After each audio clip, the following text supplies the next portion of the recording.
Totally agree. Let me ask you a little bit about HR in general these days compared to when we were young managers in the early 90s.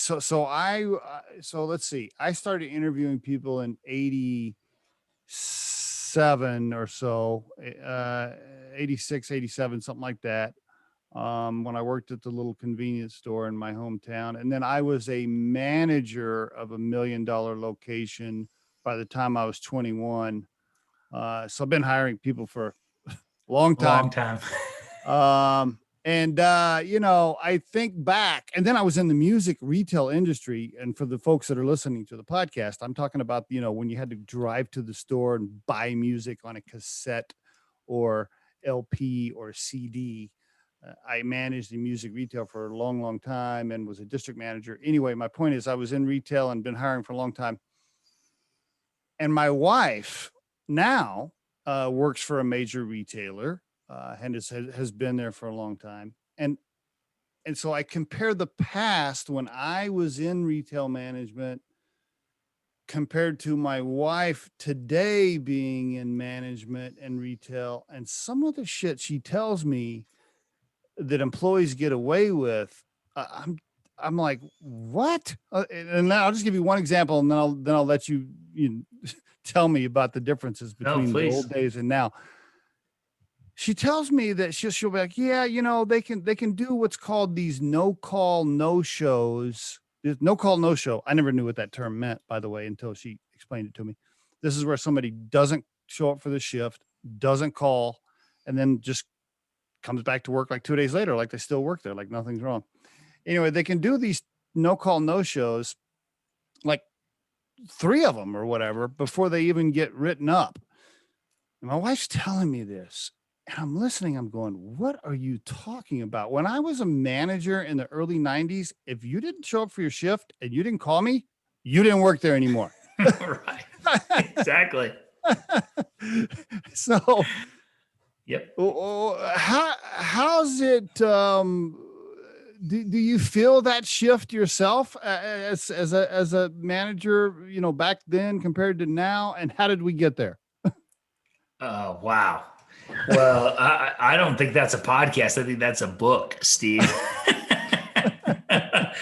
But I wholeheartedly agree with you. I cut my teeth in the hotel business, and the hotel business was similar to retail in the sense you had a lot of young people, mostly single, and they were in their first jobs, right? Their first 1, 2, or 3 jobs, getting experience, and you're right. We had very strict policies around attendance and dress and what you could wear and not wear.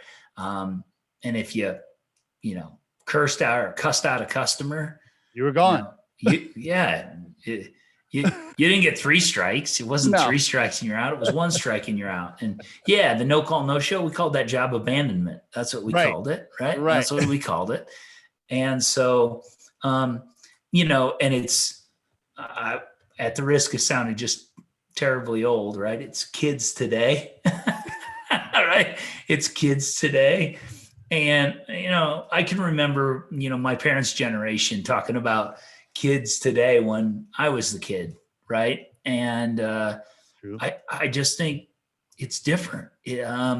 Certainly the labor market's different as well, Steve. I mean, the scarcity of talent that are willing to do that work at an entry-level wage rate. Mm. If you go back to candidate differentiation, if you showed up all the time, every time you were scheduled, mm-hmm. and or you called your manager every single time you weren't going to be there, mm-hmm. that can be differentiating. Today, that feels like high performing. And back when you and I, were growing up and we were cutting our teeth with our first jobs, it was called keeping a job because But today, and I grew up in small towns, so it's a little, I don't know if you did as well, but there wasn't the next job and the next job and the next job. True. Right. I mean, within a 1 mile radius of where I live today, if I no call, no showed at one place and I had to go to the next place, there's probably a dozen of those places within a 1 mile radius of where I live. And that wasn't the case, back in the day with me for certain. And so, to some extent, the labor landscape has enabled or allowed some of that kind of behavior that would never have been allotted for before. You can get away with today. Now, see, that's a great explanation that I hadn't thought of. All this time, I've just been blaming HR departments for writing these loose policies, these crazy policies. I mean, it's like, what the hell is HR doing to this situation here? But, that's a great point, Ed. Thanks for setting me a little more straight there. You're probably right. Yeah. Some of these big retailers, they're just thinking, can you guys just please keep people on staff? Like, unless the employee shoots somebody, don't fire them because we need everybody we can get mentality. I guess you're probably right. That's a good point. I hadn't thought of it. So it's probably not just because we're trying to create this, I don't know, this babysitter world where we're letting people get away with murder. It's probably more about just keeping bodies on the floor. Good point. Yeah. Well, and I would add just one more thing, because I don't think the legal landscape has changed. And if anything, the legal landscape may have made it worse. Steve doesn't come into work today and I terminate him and I fire him, and Steve says, well, the only reason he didn't come to work was because he was being harassed, or because he had skin of a different color, or, his sexual orientation, whatever. I mean, he can claim anything. Right. And even if it's a totally, baseless argument, what are the legal costs associated with defending that? Right. So that's the other thing. Yep. You're right. So again, I don't think it validates the reasons why it should be that way, but I don't think the legal landscape has helped matters. Agreed. Yeah, I don't want people's heads to pop off their shoulders or anything, but when I was a manager at 22 years old, I could fire people at will at the convenience store I was at, and I didn't have to call anybody. That's right. That's exactly right. Yeah, and because I've been doing global HR, the thought or idea of at-will employment outside of the United States is unheard of. Everything is contracts of employment, and the first win that people outside the U.S. get of at will, and they think, oh, so that means you can fire anybody at any time for any reason. That's what the law says. And you say, well, but that law is kind of like Swiss cheese too. Right. In practice, it doesn't really play out that way. I rode with this guy on the airplane one time. I think he worked in France. I can't remember what country he was from.